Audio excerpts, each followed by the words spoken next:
November 20, from Ezekiel. Then the man took me to the south gateway leading into the inner courtyard. He measured it, and it had the same measurements as the other gateways. Its guard alcoves, dividing walls, and entry room were the same size as those in the others. It also had windows along its walls and in the entry room. And like the others, the gateway passage was 87.5 feet long and 43.75 feet wide. The entry rooms of the gateways leading into the inner courtyard were 14 feet across and 43.75 feet wide. The entry room to the south gateway faced into the outer courtyard. It had palm tree decorations on its columns, and there were 8 steps leading to its entrance. Then he took me to the east gateway leading to the inner courtyard. He measured it, and it had the same measurements as the other gateways. Its guard alcoves, dividing walls, and entry room were the same size as those of the others. And there were windows along the walls and in the entry room. The gateway passage measured 87.5 feet long and 43.75 feet wide.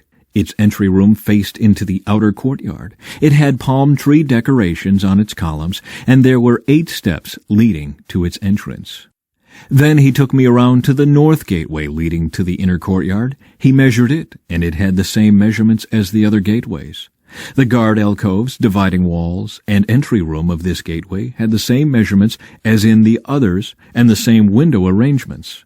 The gateway passage measured 87.5 feet long and 43.75 feet wide. Its entry room faced into the outer courtyard, and it had palm tree decorations on the columns. There were 8 steps leading to its entrance.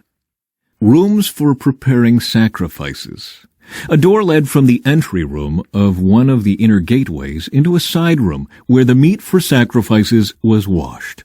On each side of this entry room were 2 tables where the sacrificial animals were slaughtered for the burnt offerings, sin offerings, and guilt offerings. Outside the entry room, on each side of the stairs going up to the north entrance, were 2 more tables. So there were 8 tables in all, 4 inside and 4 outside, where the sacrifices were cut up and prepared. There were also 4 tables of finished stone for preparation of the burnt offerings, each 31.5 inches square and 21 inches high. On these tables were placed the butchering knives and other implements for slaughtering the sacrificial animals. There were hooks, each 3 inches long, fastened to the foyer walls. The sacrificial meat was laid on the tables. Rooms for the priests. Inside the inner courtyard were 2 rooms, one beside the north gateway facing south, and the other beside the south gateway facing north. And the man said to me, "The room beside the north inner gate is for the priests who supervise the temple maintenance. The room beside the south inner gate is for the priests in charge of the altar, the descendants of Zadok, for they alone of all the Levites may approach the Lord to minister to him." The inner courtyard and temple. Then the man measured the inner courtyard, and it was a square, 175 feet wide and 175 feet across. The altar stood in the courtyard in front of the temple. Then he brought me to the entry room of the temple. He measured the walls on either side of the opening to the entry room, and they were 8.75 feet thick. The entrance itself was 24.5 feet wide, and the walls on each side of the entrance were an additional 5.25 feet long. The entry room was 35 feet wide and 21 feet deep. There were 10 steps leading up to it, with a column on each side. After that, the man brought me into the sanctuary of the temple. He measured the walls on either side of its doorway, and they were 10.5 feet thick. The doorway was 17.5 feet wide, and the walls on each side of it were 8.75 feet long. The sanctuary itself was 70 feet long and 35 feet wide. Then he went beyond the sanctuary into the inner room. He measured the walls on either side of its entrance, and they were 3.5 feet thick. The entrance was 10.5 feet wide, and the walls on each side of the entrance were 12.25 feet long. The inner room of the sanctuary was 35 feet long and 35 feet wide. This, he told me, is the most holy place. Then he measured the wall of the temple, and it was 10.5 feet thick. There was a row of rooms along the outside wall. Each room was 7 feet wide. These side rooms were built in 3 levels, one above the other, with 30 rooms on each level. The supports for these side rooms rested on exterior ledges on the temple wall. They did not extend into the wall.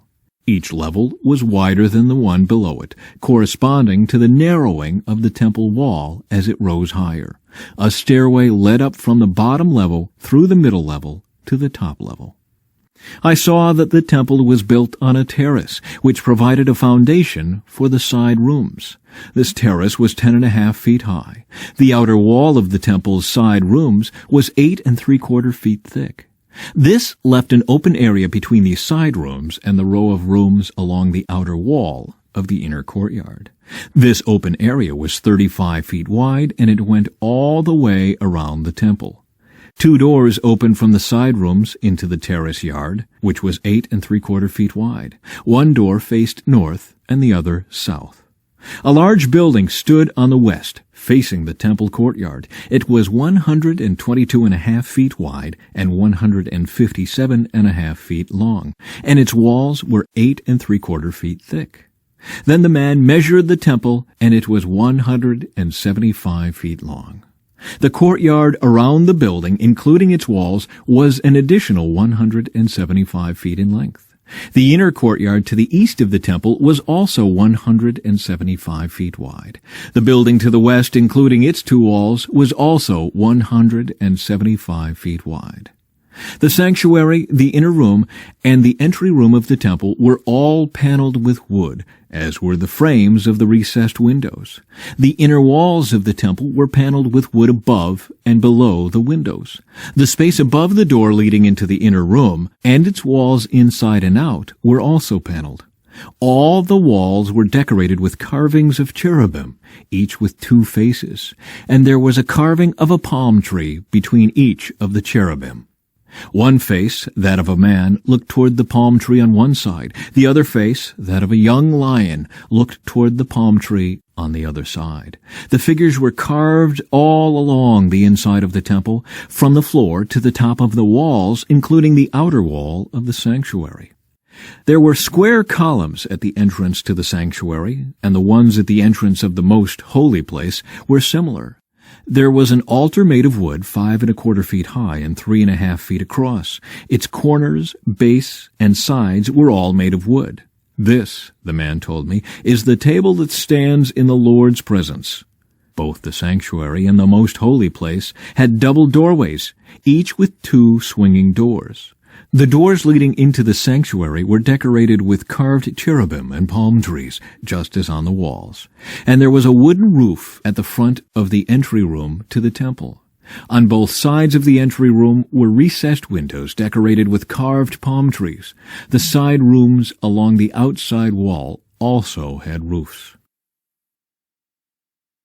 From James, chapter 4. What is causing the quarrels and fights among you? Don't they come from the evil desires at war within you? You want what you don't have, so you scheme and kill to get it. You are jealous of what others have, but you can't get it, so you fight and wage war to take it away from them. Yet you don't have what you want because you don't ask God for it. And even when you ask, you don't get it because your motives are all wrong. You want only what will give you pleasure. You adulterers, don't you realize that friendship with the world makes you an enemy of God? I say it again. If you want to be a friend of the world, you make yourself an enemy of God.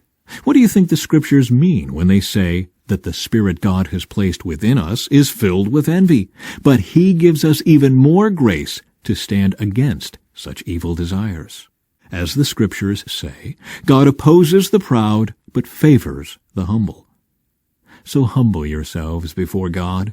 Resist the devil, and he will flee from you. Come close to God, and God will come close to you. Wash your hands, you sinners.